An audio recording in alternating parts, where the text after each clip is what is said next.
हाँ तो नमस्कार प्यारे बच्चों, कैसे हो आप लोग। आई होप कि आप सब मस्त होंगे। सो हंसते रहिए, मुस्कुराते रहिए, स्वस्थ रहिए और मस्त रहिए प्यारे बच्चों। तो चलो आज क्लास करेंगे, आप ऊपर देख सकते हैं मैथ वीवीआई क्वेश्चन। ठीक, तो चलो भाई स्टार्ट करते हैं मैथ वीवीआई क्वेश्चन। और उससे पहले कुछ नहीं बोलेंगे भाई, जो क्वेश्चन है तो क्वेश्चन को सॉल्व किया जाए, ये अच्छी बात रहेगी। ठीक, तो आपको क्या करना है, एग्जाम में जब क्वेश्चन आए तो किसी से बातचीत नहीं करना है, अपना क्वेश्चन सॉल्व करना है, जैसे अभी हमने बोला।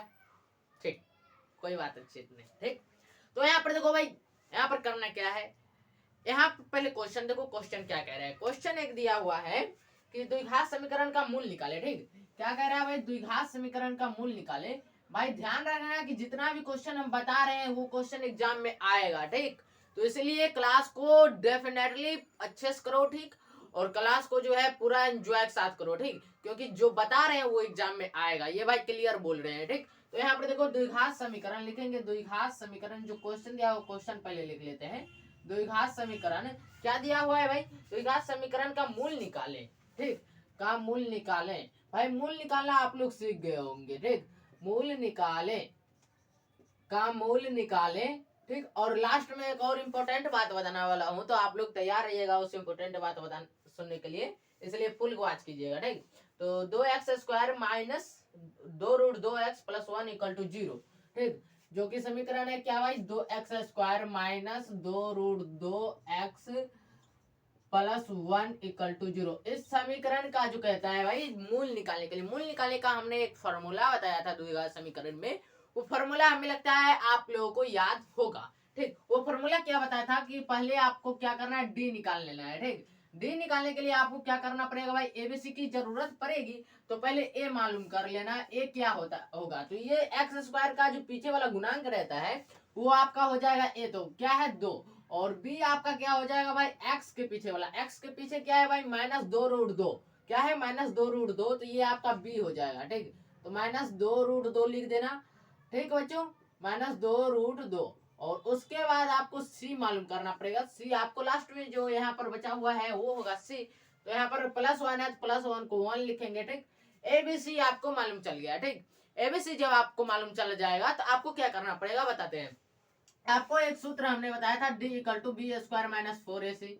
ये वाला सूत्र हमें लगता है सभी को याद होगा। बी हमारे पास क्या है, तो 2√2। ठीक, -2√2 है तो इसका होल स्क्वायर कर लेंगे। -4 इंटू ए हमारा क्या है भाई, ए 2 है तो 2 देंगे, और सी हमारा क्या है भाई 1 है तो 1 देंगे। और यहाँ पर -2√2 इसका होल स्क्वायर जब करेंगे तो 2 का स्क्वायर होता है 4।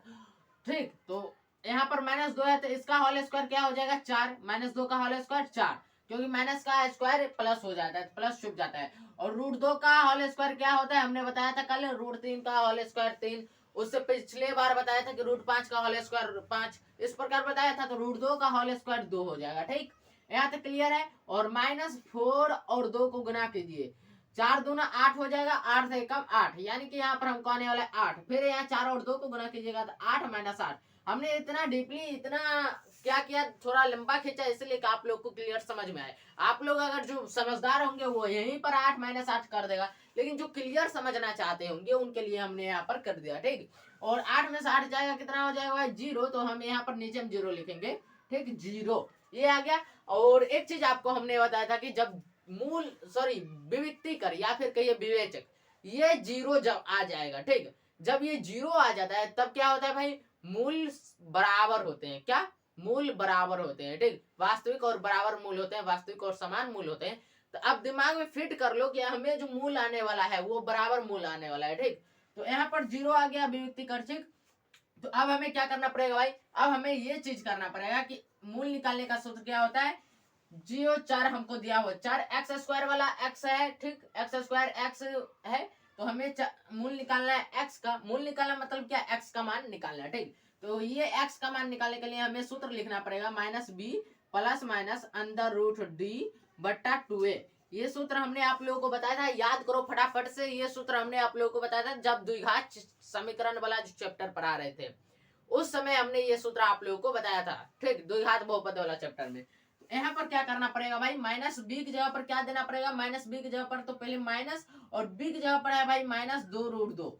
-2√2 b का मान है तो -2√2 दिए, और माइनस तो पहले से भाई लगा हुआ है। ठीक। और प्लस माइनस का प्लस माइनस देंगे अंडर रूट डी, डी हमारा निकल के आया कितना भाई 0, तो 0 देंगे। और यहाँ बटा है तो बटा दिया जाए, ठीक। और बटा में 2a दिया हुआ है, 2 इंटू ए का मान हमारे पास क्या आया भाई, ए का मान हमारे पास 2 है, तो 2 इंटू 2 कर देंगे, इसमें कोई भी परेशानी नहीं होनी चाहिए, ठीक। 2 इंटू 2 कर देंगे, ठीक, कोई परेशानी नहीं है। आगे चल जब बढ़ेंगे तो आगे आया जाए। आगे जब आएंगे तो हमको क्या मिलने वाला है भाई, माइनस माइनस दोनों मिलकर के प्लस बना लेगा, तो प्लस छुप जाता है, ठीक। तो यहाँ पर 2 रूट 2 है, क्या है 2 रूट 2, तो 2 रूट 2 देंगे। प्लस माइनस जीरो का वर्गमूल भाई 0 होता है, तो ये प्लस माइनस 0 क्या। अब चलो यहाँ पर 2 इंटू 2 है, तो 2 इंटू 2 दे दिया जाए। यहाँ पर आप ये भी लिख सकते हैं भाई 4, तो आप 4 भी लिख सकते हैं, इसमें कोई परेशानी नहीं है, हम यहाँ पर 4 लिख देते हैं, ठीक। तो यहाँ पर देखो भाई आगे जब आप आइएगा, आगे अब आपको आने पड़ेगा, तो अब आपको क्या करना पड़ेगा, दो रूट 2 है ना, 2 रूट 2 और प्लस माइनस 0 है, तो एक प्लस 0/4 कर लो, और 2 रूट 2 माइनस 0/4 कर लो, माइनस 0/4। अब एक चीज आप हम लोगों को बताओ कि दो कोई भी संख्या में से हम 0 घटाएंगे तो जो संख्या में से घटा रहे हैं वही संख्या रहेगा, ठीक। यहाँ पर 2 रूट 2 में 0 जोड़ रहे हैं तो हमको 2 रूट 2 ही होगा, और बटा में 4 है तो बटा में 4 होगा, ठीक। और अगर हम 2 रूट 2 में से 0 घटाएंगे तो 2 रूट 2 हमारा 0 में से घटाएंगे तो 2 रूट 2 ही बचेगा, और उसके बाद बटा में 4 है तो बटा में 4 देंगे। अब यहाँ 2 से कैंसिल आउट करो, 2 दूना 4 हो जाएगा, यहाँ भी 2 एकम 2, 2 दूना 4 हो जाएगा। आगे जब आप आइएगा तो 2 रूट 2/2 मिल जाएगा आपको, फिर रूट 2/2।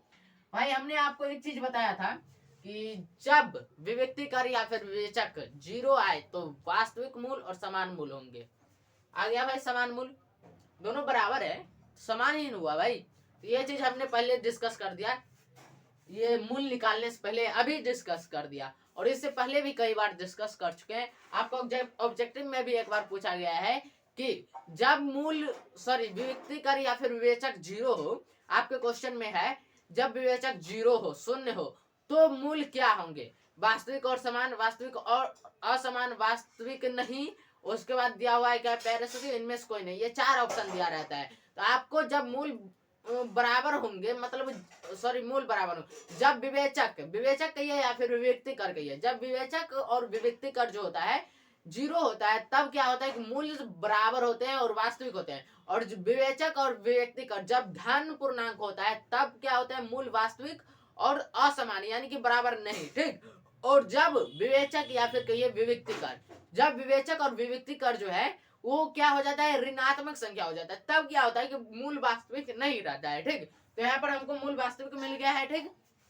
अब चाहो तो इसको और डीपली जाएंगे, और इसको डीपली जाएंगे तो क्या कर सकते हैं भाई, रूट 2 इंटू 2 को हम लिख सकते हैं रूट 2 इंटू रूट 2, ठीक। 2 को हम क्या लिख सकते हैं, रूट 2 इंटू रूट 2। और यहाँ पर फिर ऊपर में रूट 2 है, बटा में फिर 2 है, तो इसको भी हम रूट 2 इंटू रूट 2 लिख सकते हैं, ठीक। तो आप चाहे तो इसको कैंसिल आउट करके आप आगे लिख सकते हैं भाई 1/√2 कोमा 1/√2। तो आप चाहे तो इतना भी आगे बढ़ा सकते हैं, और नहीं तो आप चाहे तो यहाँ भी आंसर लिख सकते हैं, इसमें कोई परेशानी नहीं। आप यहाँ तक भी बना करके आ जाइए एग्जाम में, आपको ये नहीं भी लिखेंगे तो आपको फुल मार्क्स मिलेगा, ठीक। तो मुझे लगता है आप लोग क्लियर समझ गए होंगे। तो ये नीचे वाला आपको लिखने की जरूरत नहीं है, हमने आपको बता दिया कि आगे भी बढ़ा सकते हैं, लेकिन आपको एग्जाम में आगे नहीं बढ़ाना है, ठीक। तो नीचे वाला को हम घेर दिए भाई, आपका मर्जी है तो आप बनाइए, हमें कोई एतराज नहीं है, आपका मर्जी आप बनाइए, लेकिन आपको भी ज्ञान थोड़ा होना आवश्यक है, ठीक। तो चलो प्यारे भाइयों, और हम तो सेट हो जाते हैं, और आप लोग इसका स्क्रीनशॉट ले लो। इसमें क्या क्या सूत्र का कमाल है, और बन गया सूत्र। जब आप लोगों को पता होगा भाई तो आराम से हर एक क्वेश्चन को सॉल्व कर लोगे आप, ठीक। तो मुझे उम्मीद है भाई आप लोग इसका स्क्रीनशॉट ले चुके होंगे। तो चलिए भाई चलते हैं नेक्स्ट क्वेश्चन पे। हाँ तो भाई बोर्ड तो क्लीन हो गया है, तो नेक्स्ट क्वेश्चन क्या होने वाला है वही सोच रहे होंगे, ठीक। तो नेक्स्ट क्वेश्चन है भाई कि एपी वाला क्वेश्चन पूछा है भाई, गर्दा मचाना है। तब तो क्या कह रहा है कि एपी अच्छे से पानी नहीं सूखा है भाई, क्या कह रहा है एपी, ठीक। एपी में क्या दिया हुआ है, कह रहा है 3, 8, 13, 18। चलो भाई लिख लेते हैं 3, 8, 13, 18, 3, 8, 13 और क्या है भाई 18 है, ठीक। 3, 8, 13, 18 डॉट डॉट डॉट, ठीक। इसका क्या कह रहा है कि कौन सा पद 78 है, क्या क्वेश्चन पूछ रहा है, इसका कौन सा पद 78 है, कौन सा पद 78 है, कौन सा पद 78 है, कौन सा पद 78 है, 78 है, ठीक प्यारे बच्चों। यहाँ पर का लिखा होगा, ठीक। तो हमने अच्छे से क्वेश्चन नहीं देखा, लेकिन क्वेश्चन यही है, ठीक। तो यहाँ पर क्या करना है आप लोगों को, ये इस टाइप से आपको एपी आएगा एग्जाम में, ठीक भाई। एपी दिया हुआ है और उसका पूछेगा कौन सा पद ये पद है, कौन सा पद ये पद है, या फिर कैमा पद ये पद है, या फिर ये पद कौन सा पद है। ऐसे टाइप के क्वेश्चन आपके एग्जाम में आने वाले हैं, ठीक। तो यहाँ पर देखो कैसे, जब इस टाइप के क्वेश्चन रहेंगे तो उसमें क्या करना है बताते हैं। पहले तो 3 8 13 18 पहले ही कह दिया है कि एपी है, हमको जांचने की जरूरत नहीं है। एपी बोल दिया है क्वेश्चन में तो एपी है। अब इसमें हमको क्या करना पड़ेगा, डी निकालना पड़ेगा, ठीक। क्या निकालना पड़ेगा, डी। अब ये वो वाला डी नहीं है, ये दूसरा डी है, ये विवेचक वाला डी नहीं है, ये विवेचक वाला डी भाई नहीं है। थोड़ा सा क्या करते हैं, इंक इसमें ले लेते हैं, ठीक। ये विवेचक वाला डी नहीं है, ये आप लोग कंफर्म रहिएगा, ठीक।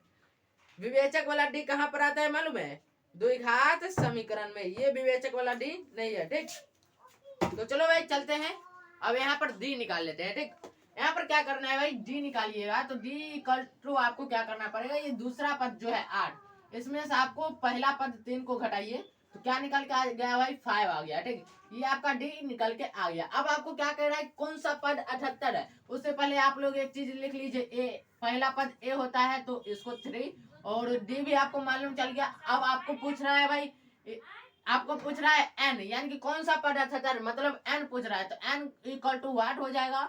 और आपको ए एन दिया हुआ है, ए एन क्या दिया हुआ है भाई, 78। क्या पूछ रहा है, दिया हुआ है 78, तो ए एन इक्वल टू 78 हम लिख सकते हैं, ठीक। ए एन इक्वल टू हम क्या लिख सकते हैं भाई, 78 लिख सकते हैं। ए एन इक्वल टू 78 लिखने के बाद आपको क्या करना पड़ेगा, थोड़ा सा बैकग्राउंड साउंड आ रहा है तो 1 मिनट रुक जाओ। हाँ तो यहाँ देखो भाई, यहाँ पर आपको एन इक्वल टू 78 लिख लेना है, ठीक। एन वाला सूत्र आप लोगों को मालूम होगा, ए प्लस एन माइनस 1, ठीक। एन माइनस 1 इंटू डी, ये वाला सूत्र तो आप लोगों को मालूम है। इक्वल टू में क्या करते थे भाई, जो दिया हुआ है वो लिख देते हैं, ठीक। अब ए हमको क्या दिया हुआ है, एन सॉरी 3, तो 3 यहाँ पर लिखेंगे, प्लस एन माइनस 1 है तो एन माइनस 1 देंगे, क्योंकि एन का मान हमें मालूम नहीं है, ठीक। और इंटू डी की जगह पर क्या देंगे भाई, डी हमको निकल के आया कितना भाई, डी निकल के आया 5, तो यहाँ पर 5 देंगे, इक्वल टू में 78। अब एक चीज यहाँ पर करना पड़ेगा भाई, प्लस 3 है इधर तो इधर करेंगे माइनस 3 हो जाएगा, तो एन माइनस 1, ठीक। N minus 1 into 5 equal to क्या हो जाएगा भाई, 78 माइनस 3, ठीक। और 78 में 3 आप जब घटाइएगा, ठीक प्यारे बच्चों 1 मिनट रुक जाओ। तो चलो भाई हम कहाँ पर थे, यहाँ पे एन वाला पे, ठीक। तो यहाँ पर क्या करेंगे भाई, एन माइनस 1 इंटू 5 है ना, तो एन माइनस 1 इंटू 5 करेंगे, ठीक। एन माइनस 1 इंटू 5 और 78 में 3 घटाएंगे तो 75 हो जाएगा। अब यहाँ से आप चाहे तो कैंसिल आउट कर सकते हैं, नहीं चाहे तो आप बटा में करके कर लीजिए। हम फिलहाल यहाँ से करेंगे 5 कम 5 15 5 75 हो जाए, ठीक।